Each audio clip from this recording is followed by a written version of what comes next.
Halo anak-anak, berjumpa lagi di channel seputar PPKN. Selain perjuangan fisik, para pahlawan bangsa juga berjuang melalui jalur diplomasi atau perundingan-perundingan dalam mempertahankan NKRI. Perjuangan melalui jalur diplomasi dilakukan dengan melakukan perundingan dengan Belanda. Tujuan dari dilakukannya perundingan yaitu agar Belanda mengakui kedaulatan Indonesia sebagai sebuah negara yang merdeka dan mempunyai kedudukan yang sama dengan negara lain yang telah merdeka. Hari ini kita akan membahas tentang perjuangan mempertahankan NKRI melalui jalur diplomasi. Adapun perjuangan dalam mempertahankan NKRI melalui perjuangan diplomasi yaitu sebagai berikut. Yang pertama, Perjanjian Linggarjati. Yang kedua, Perjanjian Renville. Yang ketiga, Perundingan Rum-Royen. Dan yang keempat, Konferensi Meja Bundar. Perjanjian Linggarjati. Perundingan Linggarjati adalah suatu perundingan antara Indonesia dan Belanda di Linggarjati, Jawa Barat pada tanggal 10–15 November tahun 1946 yang menghasilkan persetujuan mengenai status kemerdekaan Indonesia. Hasil perundingan ini ditandatangani di Istana Merdeka Jakarta pada tanggal 15 November tahun 1946 dan ditandatangani secara sah oleh kedua negara pada tanggal 25 Maret tahun 1947. Indonesia diwakili oleh Sultan Syahrir. Belanda diwakili oleh tim yang disebut Komisi Jenderal dan dipimpin oleh Wim Sermerhon dengan anggota H.J. Van Molk. Dalam perundingan tersebut, Lord Killen dari Inggris bertindak sebagai mediator. Adapun hasil perundingan ini terdiri dari 17 pasal yang antara lain berisi hal-hal berikut. 1. Belanda mengakui secara de facto wilayah Republik Indonesia yaitu Jawa, Sumatera, dan Madura. 2. Belanda harus meninggalkan wilayah RI paling lambat tanggal 1 Januari tahun 1949. 3. Pihak Belanda dan Indonesia sepakat membentuk negara Republik Indonesia Serikat. 4. Dalam bentuk RIS, Indonesia harus tergabung dalam Commonwealth atau Persemakmuran Indonesia Belanda dengan mahkota negeri Belanda sebagai kepala uni. Perjanjian Renville. Perjanjian Renville diambil dari nama sebutan kapal perang milik Amerika Serikat yang dipakai sebagai tempat perundingan antara pemerintah Indonesia dan pihak Belanda dengan komisi 3 negara yaitu Amerika Serikat, Belgia, dan Australia sebagai perantaranya. Dalam perundingan itu, delegasi Indonesia diketuai oleh Perdana Menteri Amir Syarifuddin dan pihak Belanda menempatkan seorang warga Indonesia yang bernama Abdul Qadir Widjojoatmojo sebagai ketua delegasinya. Penempatan Abdul Qadir Widjojoatmojo sebagai ketua delegasi dari pihak Belanda ini, merupakan siasat dari Belanda dengan menyatakan bahwa permasalahan yang terjadi antara Indonesia dengan Belanda merupakan masalah dalam negeri, dan bukan menjadi masalah internasional yang perlu ada campur tangan negara lain. Adapun isi perjanjian Renville diantaranya sebagai berikut. 1. Belanda tetap berdaulat sampai terbentuknya Republik Indonesia Serikat. 2. Republik Indonesia sejajar kedudukannya dalam Uni Indonesia Belanda. 3. Sebelum Republik Indonesia Serikat terbentuk, Belanda dapat menyerahkan kekuasaannya kepada pemerintah federal sementara. 4. Republik Indonesia menjadi negara bagian dari Republik Indonesia Serikat. 5. Antara 6 bulan sampai 1 tahun, akan diselenggarakan pemilihan umum untuk membentuk konstituante RIS. 6. Tentara Indonesia di daerah pendudukan Belanda harus dipindahkan ke daerah Republik Indonesia. Perjanjian Renville akhirnya berhasil ditandatangani oleh kedua belah pihak pada tanggal 17 Januari tahun 1948. Perjanjian Renville ini menyebabkan kedudukan Republik Indonesia semakin tersudut dan daerahnya semakin sempit. Hal ini merupakan akibat dari diakuinya garis Van Molk sebagai garis perbatasan baru hasil agresi militer Belanda pertama. Sementara itu, kedudukan Belanda semakin bertambah kuat dengan terbentuknya negara-negara boneka. Setelah penandatanganan perjanjian Renville, pihak Indonesia menghadapi tantangan yang sangat berat dan mengakibatkan Kabinet Amir Syarifuddin jatuh. Kabinet Amir Syarifuddin kemudian digantikan oleh Kabinet Hatta. Namun, di bawah pemerintahan Hatta, muncul banyak rongrongan dan salah satunya dilakukan oleh bekas Perdana Menteri Amir Syarifuddin dengan organisasinya bernama Front Demokrasi Rakyat. Puncak dari pergolakan itu adalah pemberontakan PKI di Madiun pada tahun 1948. Keadaan seperti itu kemudian dimanfaatkan pihak Belanda untuk melancarkan agresi militer 2. Perundingan Rum-Royen. Titik terang dalam sengketa penyelesaian konflik antara pihak Indonesia dan Belanda mulai terlihat. Hal ini dikarenakan kedua belah pihak bersedia untuk maju ke dalam meja perundingan.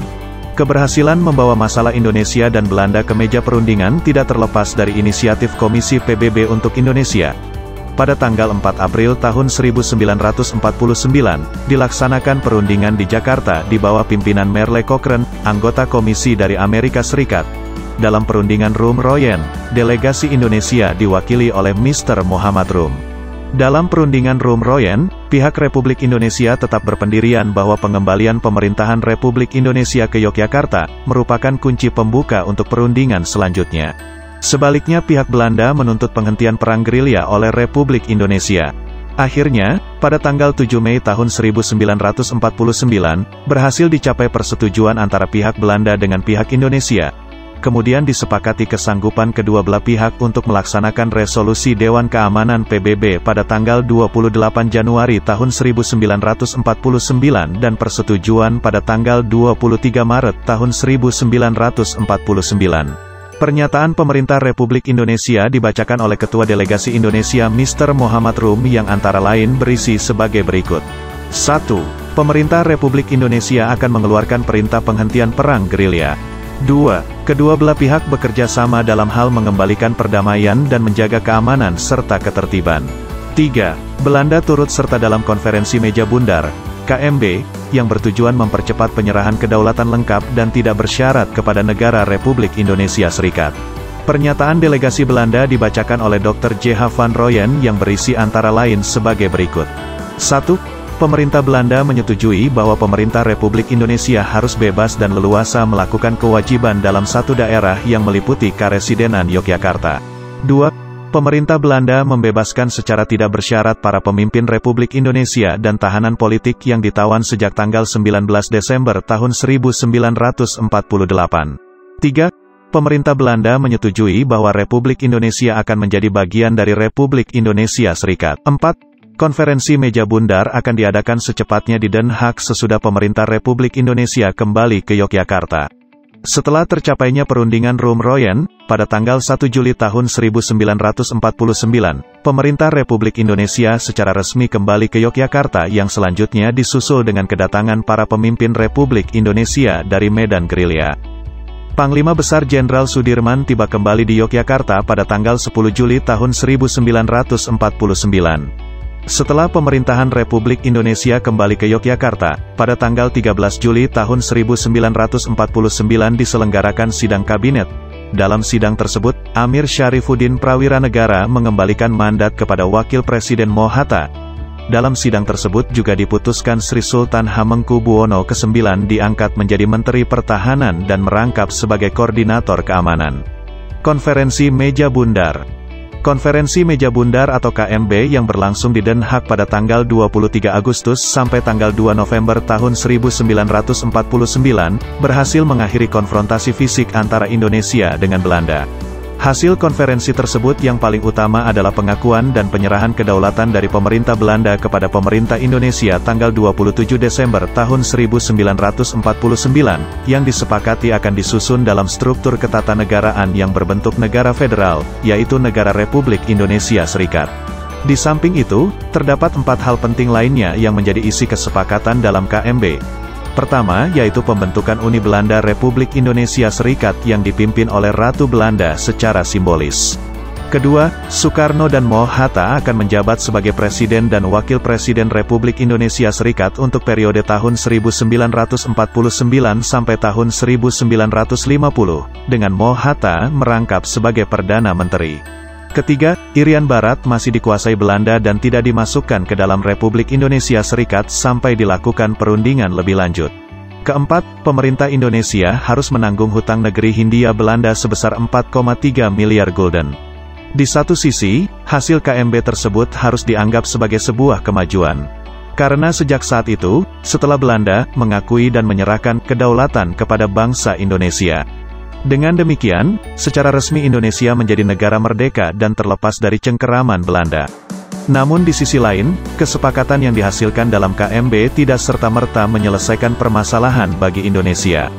Terlebih bentuk negara federal yaitu Republik Indonesia Serikat adalah produk rekayasa Van Mock yang suatu saat dapat dijadikan strategi untuk merebut kembali Indonesia melalui politik Divide et Impera.